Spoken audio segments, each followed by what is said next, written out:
This presentation is for Chapter 7, Master Budgets. In Learning Objective 5, we will prepare an operating budget for a merchandising company. So merchandising companies purchase the products they sell rather than manufacture them. Therefore, the master budget for a merchandising company will be slightly different from the master budget for a manufacturing company. The inventory, purchases, and cost of goods sold budget will replace the production, direct materials, direct labor, manufacturing overhead, and cost of goods sold budget for the manufacturer. This exhibit shows the master budget components for the merchandising company. So for this presentation, we are going to use Greg's Games, who is a retail chain store that carries a complete line of video and board games. We're going to prepare the master budget for one of the retail stores for the months of April, May, June, and July, their high selling season. So this exhibit shows the balance sheet for Greg's Games for March 31st, 2026, and it provides some of the data that we use in preparing the master budget. So in a merchandising company, just as with a manufacturing company, the forecast of sales revenue is the cornerstone of the master budget because the level of sales affects expenses and almost all other elements of the master budget. Budgeted total sales for each quarter will equal the sales price multiplied by the expected number of units sold. So Greg's Games had actual sales in March of $40,000, and the sales manager projects the following monthly sales for April through August. This is the completed sales budget for Greg's Games. Greg's Games sales are 60% cash and 40% on account. Greg's Games collects all sales on account the month after the sale and considers uncollectible amounts as being immaterial. So as we can see in this exhibit, for the 4 months, Greg's Games has separated their sales into cash sales 60% and sales on account 40%. We add those two amounts together to get total budgeted sales for each of the months, and then total budgeted sales for all 4, and that amount would be carried to the budgeted income statement. After the sales budget, we need to prepare the inventory, purchases, and cost of goods sold budget. This budget determines cost of goods sold for the budgeted income statement, the ending merchandise inventory for the budgeted balance sheet, and merchandise inventory purchases for the cash budget. Beginning merchandise inventory is known from last month's balance sheet. Budgeted cost of goods sold averages 70% of sales, and the desired ending merchandise inventory management believes should be equal to $20,000 plus 80% of the next month's cost of goods sold. So to prepare the inventory, purchases, and cost of goods sold budget, we need to calculate the amount of inventory that needs to be purchased. To do this, we will begin with the equation for cost of goods sold and then rearrange it to isolate purchases on the left side. So the normal calculation for cost of goods sold takes beginning merchandise inventory, adds purchases, and subtracts ending merchandise inventory. If we are going to need to find out the amount of purchases required, we can start with cost of goods sold based on the projected sales, add to that our desired ending merchandise inventory, and then subtract our beginning merchandise inventory, and that will give us our budgeted purchases. This is the completed inventory, purchases, and cost of goods sold budget for Greg's Games for April through July.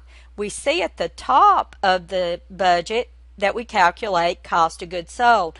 So it is 70% of the projected sales. So we would go to the sales budget for these months, take that amount and multiply it by 70%, and that would give us the amount of cost of goods sold for each of the months. Next, we have to calculate the desired ending merchandise inventory.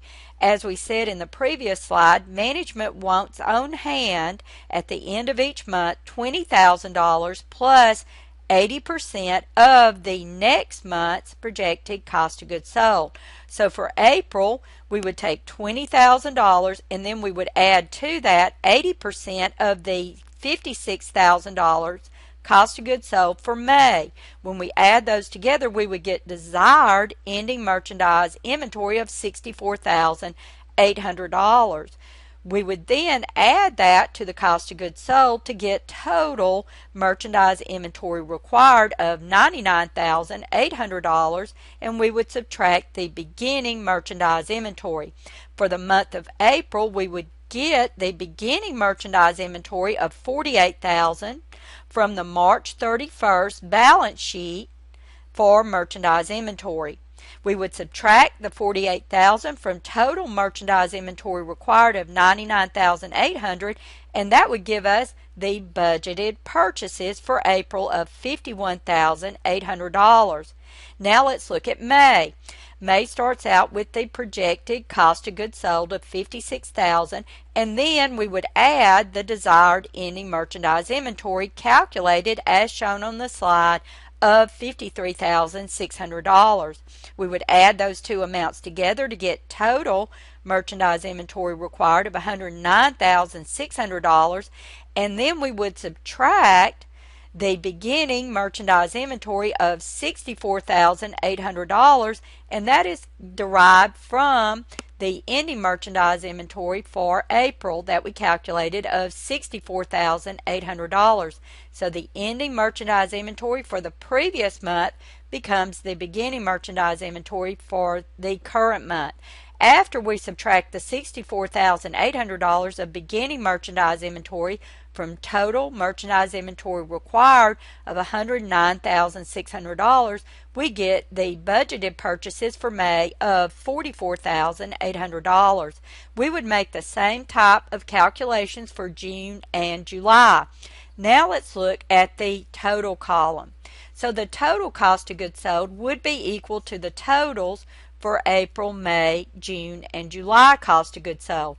But we would add to that total cost of goods sold only the desired merchandise inventory for July of $42,400. We do not add all of the ending merchandise inventory balances for the fourth month.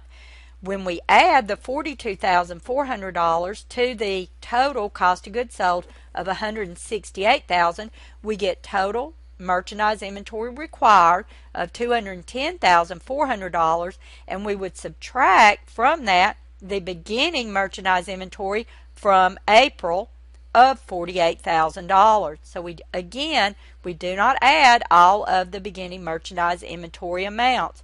We only would take the $48,000 from April. When we subtract that $48,000 from the total merchandise inventory required of $210,400, we get budgeted purchases total for the 4 months of $162,400. The monthly payroll for Greg's Games is salaries of $2,500 plus sales commissions equal to 15% of sales. This is a mixed cost with both fixed and variable components. Next, we see that Greg's Games has 3 fixed monthly expenses for rent, depreciation, and insurance expense. However, their miscellaneous expense is variable at 5% of sales. So all of the information that we see on this slide will be used to prepare the selling and administrative expense budget for Greg's Games. This is the completed selling and administrative expense budget for April through July for Greg's Games. We see at the top the calculation of the variable expenses. So the commission expense is 15% of sales and miscellaneous expense is 5% of sales. We would take the projected sales from the sales budget and we would make those calculations to determine those amounts for those 4 months. We would add together the commission expense and the miscellaneous expense for each of the months to get the total variable expense for each month. Next, we see the fixed expenses. So again, we see the fixed component of the salaries expense of $2,500 per month. Then we see the fixed expenses for rent, depreciation, and insurance. We would add together all of our fixed expenses, and for the month of April that was $5,200. We would add that to the total variable expense, which was $10,000 for April, and we would get total selling and administrative expense of $15,200 for April, and we would make those same calculations for May, June, and July. And then we would also total all of the 4 months in the total column. And this information for selling and administrative expenses would be used for the budgeted income statement, but also to complete the cash budget. And that is the conclusion of the presentation for Learning Objective 5.